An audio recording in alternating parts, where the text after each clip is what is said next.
tried dating in Honduras and Mexico, and yes, you could say I dated in Kuwait, but the person lived in an adjacent country, so I don't know if that counts.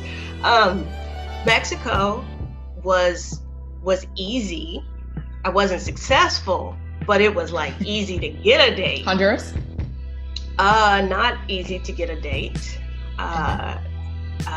I very much felt in Honduras that I needed to have blonde hair, blue eyes, and be many shades lighter to get any attention. Did you feel like that in Honduras in general, or specifically when attempting to date?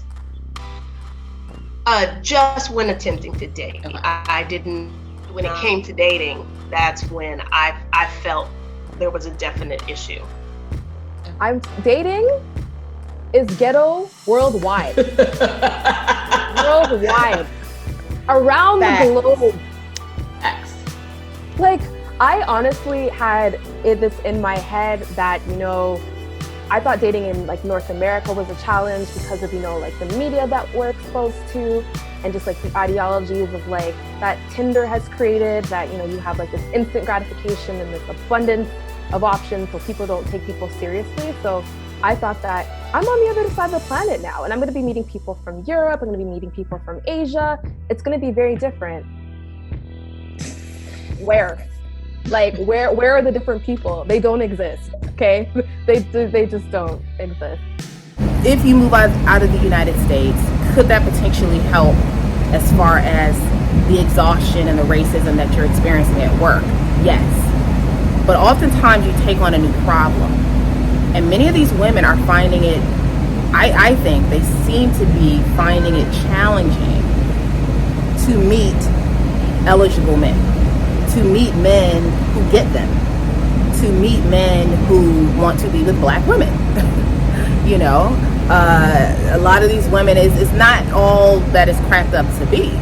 So I'm not saying the answer is to stay in the United States.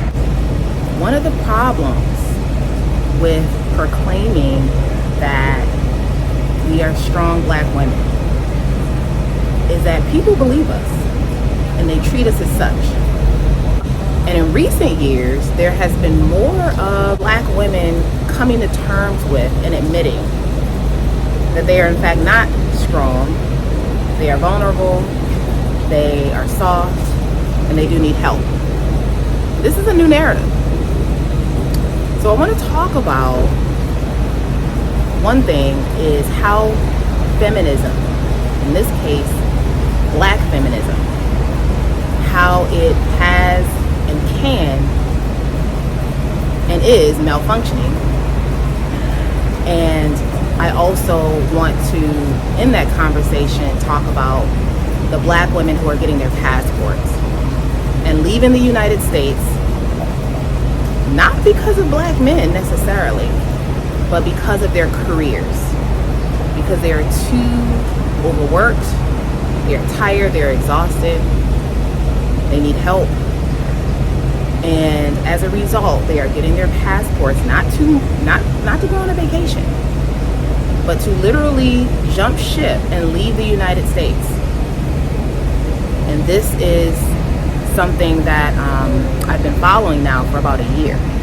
You need free time. Work has bled into other parts of your life in a way that it's not supposed to. And you need to discover who you are apart from work. I've been keeping up with Stephanie Perry, her channel, her YouTube channel. She has over 100,000, actually I think over 130,000 subscribers. Most of her subscribers, to my knowledge, are Black women. And they are Black women, and I'm also a subscriber, but they're Black women who, by and large, agree and very much relate to her platform with this whole idea of Black women being overworked, being exhausted, and needing what they call a career break. So she actually has great content, which is why I follow her channel. She has 2 channels if you're interested. But I'm putting on my critical lens here, but she features a lot of different women on her channel.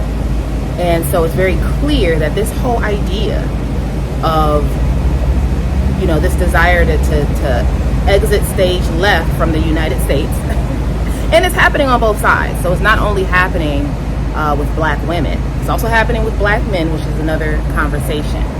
But I want to talk about how feminism has malfunctioned. And, this is something that nobody talks about, right?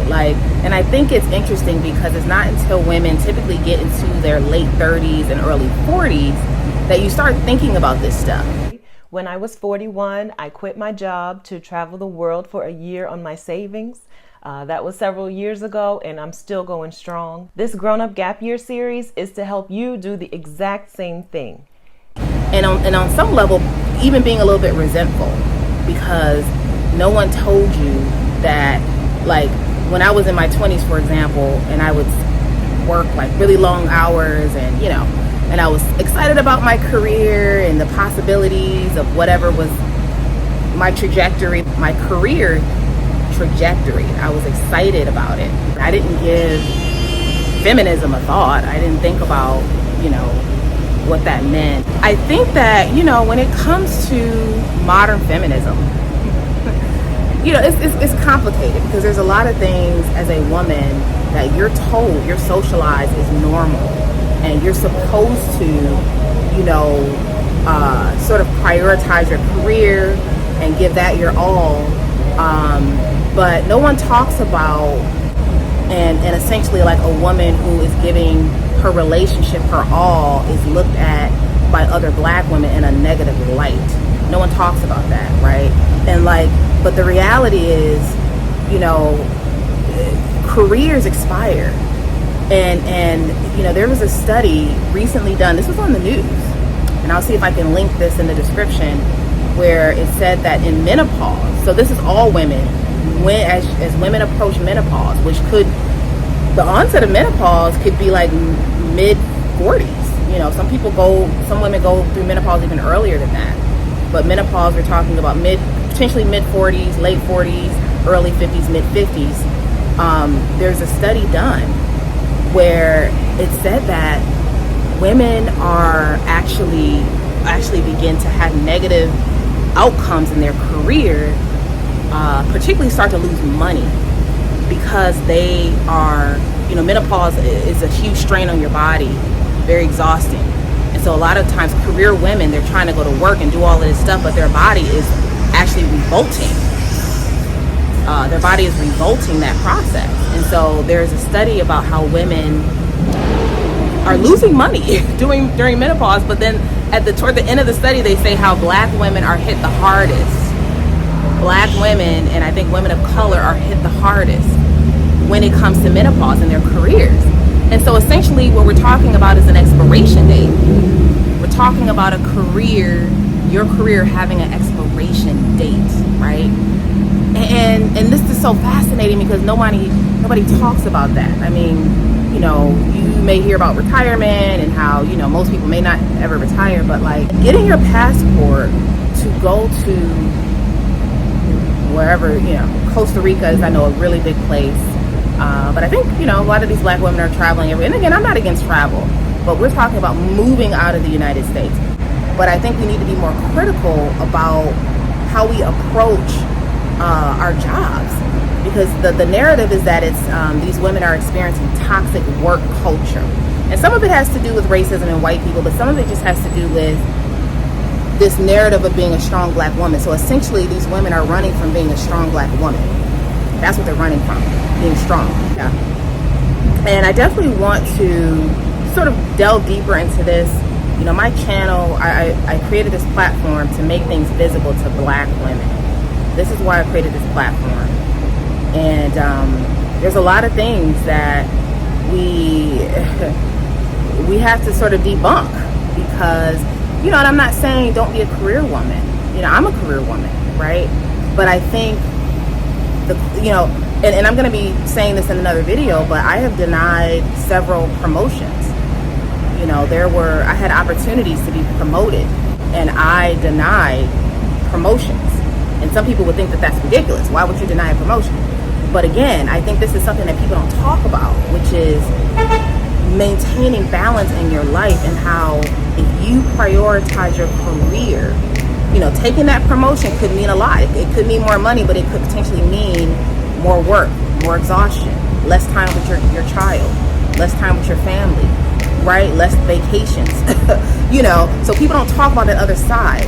And again, I think one of the things that makes my platform unique is that I want to examine both sides. I do want to circle back to the passport roles and examine that as well. Well, re-examine that. But yeah, so this is, I probably didn't make out all my points, but these are just a few of my points. Again, black feminism is malfunctioning. Feminism is malfunctioning. And again, I think that, if you want to say that you can do what a man can do and be, and again, I believe in the equality of the sexes, but I think that we have different roles.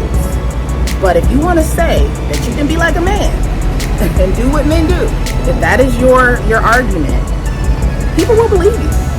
And you will be expected to do the things that you really don't even want to do, especially at 45, okay?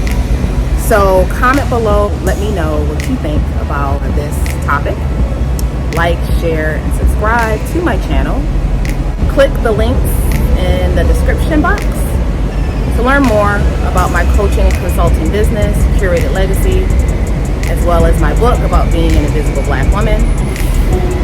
I'm in Miami right now, celebrating my birthday and taking a much needed vacation. As always, you guys, stay tuned for more videos. Bye.